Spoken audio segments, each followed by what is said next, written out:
Hello guys, welcome. Today I've got you this new Q8 2026. So this is the recently facelifted car that has been given to the Indian and Asian continent. So this is a Quattro as standard. It's a 350 bhp inline V6. So today this is going to be a highway POV.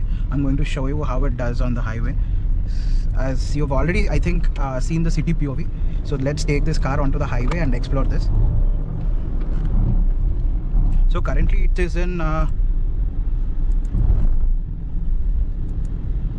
efficiency mode. Let us put it in comfort for now until we get into the highway. I'll tell you how it is doing in comfort mode.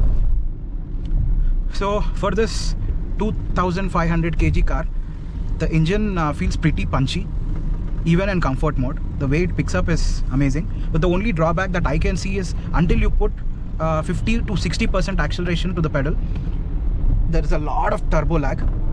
I'll show you what exactly I'm talking about. So I'll tell you after pressing the accelerator how long it takes up to pick up. So as you can see the speedometer, it is doing 3000 rpm right now. Accelerator given 1, 2. So it is having a 2 seconds turbo lag when it is doing a 3000 rpm. Now let us put it in 1000 rpm and I'll show you how long it takes for the boost to kick in. Sorry, I've accidentally put it in manual mode. So accelerator done, 1, 2. So almost 2.5 seconds to pick it up. So that's how you can experience the turbo lag here in this car. But after that it picks up like crazy. I think it is doing 0 to 100 in 5.6 to 5.7 seconds, which is similar to the X7 and Range Rover Sport, like we have seen on the previous videos. It's a pretty comfortable car. Steering feels very direct. It is very sharp. There's a lot of feedback from the road as well. I think the suspension is on the little bit of a firmer side. By saying that it is on the firmer side, I'm not saying that you can feel the thuds and ditches on the roads, but the steering feels very direct. The suspension, you can feel it has to be, unlike a SUV, it is more like a sedan. That is what I'm trying to convey.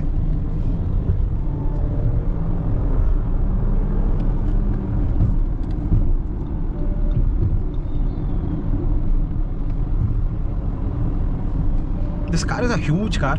Even coming to the width, it feels very wide, and at the back on the rear the hump goes this way, exactly like a Lamborghini Urus, which makes you feel the width of the car, while when you're looking at the rear view mirror, most of the view is obstructed by that hips of this car.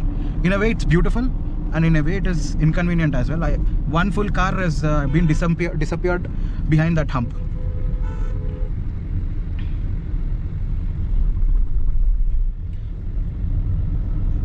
This car is a very important car for Volkswagen because Q7 is based on this platform.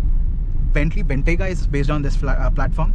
You can get Lamborghini Urus on the same platform. Most of the parts or etc. Even the screen exactly is replicated in Lamborghini. Even every bits and pieces of this car that you can see are exactly carried into Lamborghini. Most of these cars, apart from the engine, I think everything is similar to Lamborghini in this. I'm pretty sure RS Q8 drives exactly like Lamborghini Urus. So as we are on the highway now, let us put it in dynamic and see what it has got.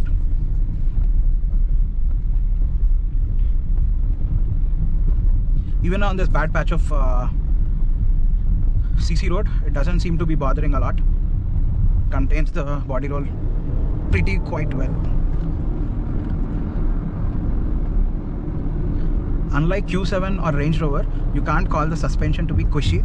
It's not cushy. It's onto the firmer side. This car feels more sportier than like a family saloon or a family SUV. You can observe this as soon as you get into the car. It feels quite sporty. The way steering wheel on the seat are put, this car feels much sportier than a X7 or a Range Rover Sport. So this is our cliche corner. We'll see what kind of speed this car can pull. I'm getting 80 here, which is far better than what a Range Rover or a G-Class can pull. But X7 was able to do same numbers here, which is BMW, just BMW thing. So we were able to, I don't know if the camera was able to capture the speed limit there, but we were able to do 80, which is exceptionally well for a sports SUV.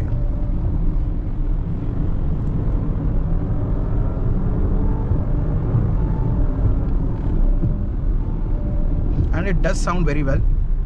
That inline 6 roars quite well.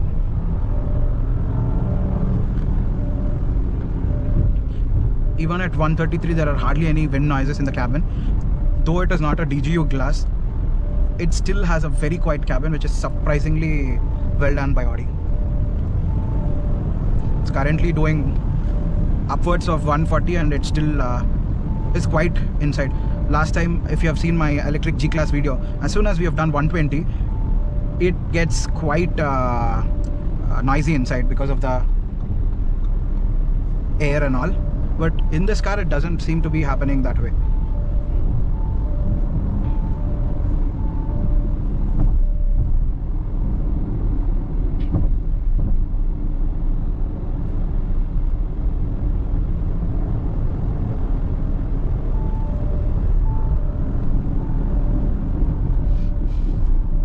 What I feel strange in this car is we are quite high above the ground. It almost feels like we are on the heights of Range Rover, and still this car feels like a sedan. So it's quite confusing. In a way, it's very good.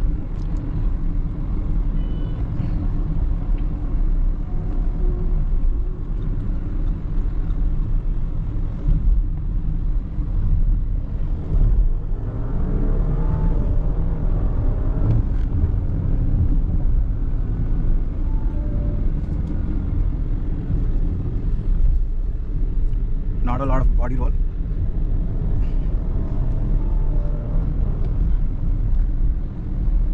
So coming to the interior quality, there's nice leather on the steering. Here you can find hard plastics. It's double stitched. It looks like leather, but it isn't. Even here you have got hard plastics, hard leather here on the arms. Nice quality indicators. The quality of the car, as soon as you get into the car, you can feel the quality of this. This hardly moves. The center, give me a second guys, yeah, the center console, it feels like it is made of some concrete thing here. It's steady, it doesn't move. This car is built to last. Every bit of this, there's nothing gimmicky in this like you see in a recent 7 Series. There's nothing gimmicky. Everything is built to last. Everything from the rear view mirror to the side mirrors to the doors, etc. Everything feels pretty heavy in this car.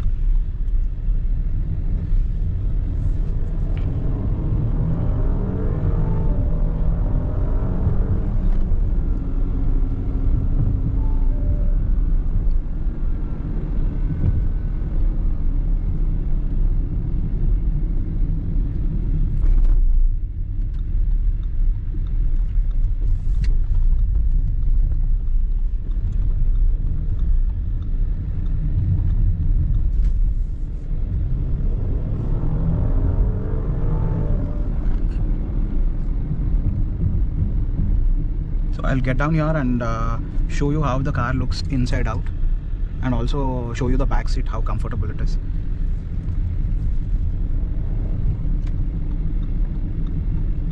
Let us also see how good the turning radius of this car is. Pretty tight. I don't think this has got a rear steel wheeling, but it's doing pretty good.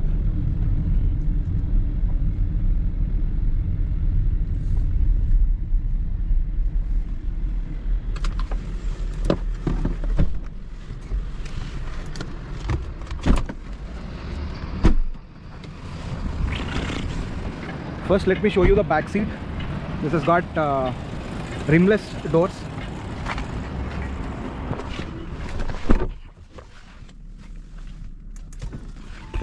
And as you can see here, you have got privacy curtains on the both sides, which feels very luxurious. And there's ample amount of back seat space. And this seat also does recline, but not a lot. It could do better. A little bit of more recline would have made it more comfortable, but it's all right. Here you've got some cabin lights. What else? A lot of storage space in the back as well. Flight style back seat holders. You've got 4-zone climate control and a lot of cushioning and padding for the seats as well. I don't think these are ventilated, these are not ventilator or massage seats here, but I think in the front they are ventilated seats. So this is the review. Let us see how the car looks from the outside. You've got Bang & Olufsen sound system inside. It's a pretty good one. So this is the rear. It has got 20-inch rims